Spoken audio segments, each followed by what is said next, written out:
We are here at Dr. Pio Valenzuela Museum. We are here to discover the beauty and its nature.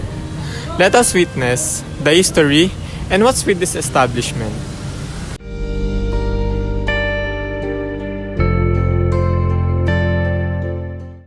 Pio Valenzuela y Alejandrino was a revolutionary leader and physician from the Philippines who lived from July 11, 1869 to April 6, 1956. He became a member of the Katipunan Society at the age of 23, which was the beginning of the Philippine Revolution and a struggle to free the Philippines from the Spanish colonial authority.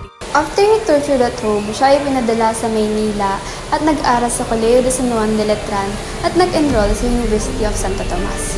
At siya ay nagtapos sa Lisensyado de Medicina.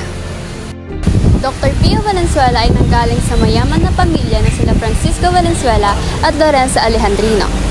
Siya ay pangatlo sa pinakamatanda sa Valenzuela siblings. Noong 1892, nang medical student pa lang si Dr. Pio, siya ay sumali sa secret organisasyon na tinatawag na Katipunan. At doon niya naging malapit na kaibigan ang ama ng Katipunan na si Andres Bonifacio.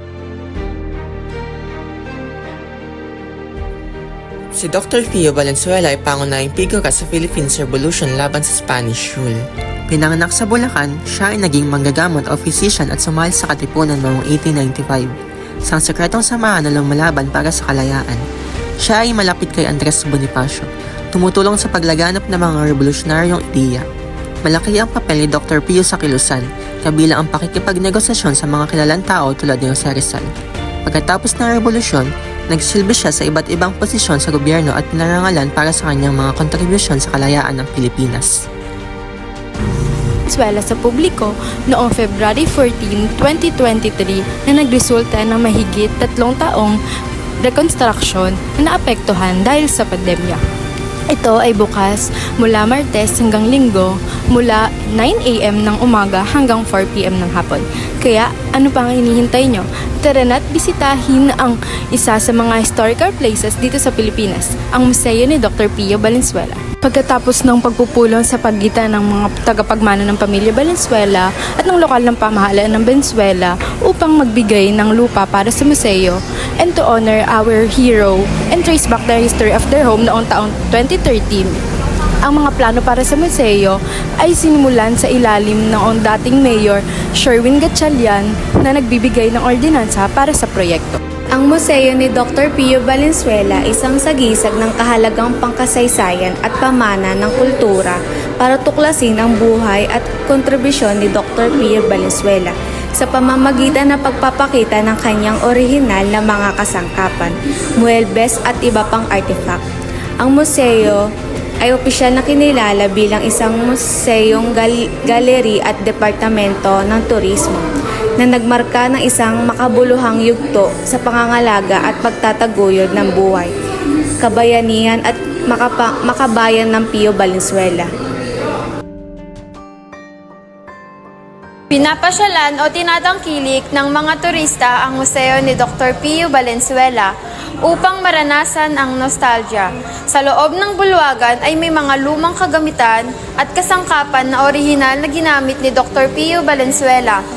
At bilang pagtanaw din sa kanyang kabayanihang ginawa noong unang panahon, kaya't ang mga turista na nagpupunta sa museo ni Dr. Pio ay namamangha at nasiyahan sa makasaysayang museo na ito.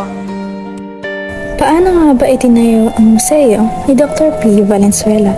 Ang pagtatayo ay nagumpisa sa inisyatiba ng lokal ng gobyerno at mga lokal na leader sa Valenzuela City. Ang proseso ng konstruksyon ay kinakailangan ng pagtatayo ng pundasyon, pagkakaroon ng istruktura ng gusali, at pag-install ng mga tiyak na pasilidad.